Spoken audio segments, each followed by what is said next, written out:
今日は浮世絵を見ながらひらがなの和音の勉強をしよう。まずは和。ここからスタート。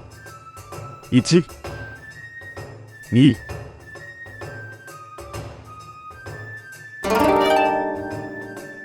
はね、払い、止めに注意して書いてみよう。止め、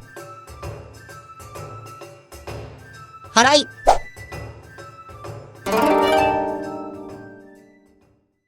わしの和。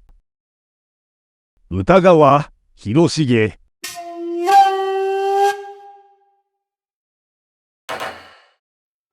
次はお。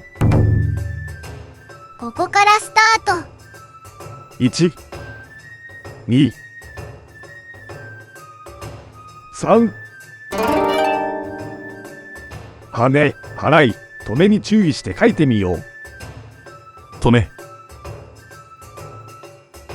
止め、止め。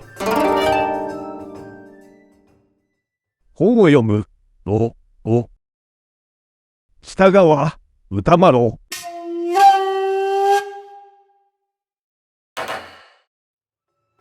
最後はん。ここからスタート。1、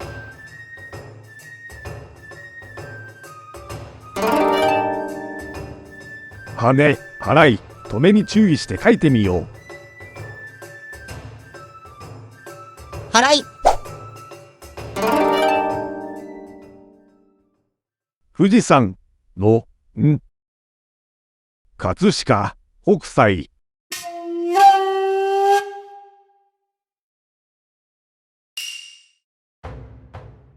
和音書けるようになったかな。これでひらがなの練習はおしまいだ。ひらがなクイズで復習しよう。チャンネル登録やいいねボタンよろしくね。お知らせ。浮世絵あいうえおの本を発売中。ひらがな46文字と浮世絵が載っているんだ。本の詳細や購入方法は下の説明欄のリンクを見てね。最後まで見てくれてありがとう。それではまたね。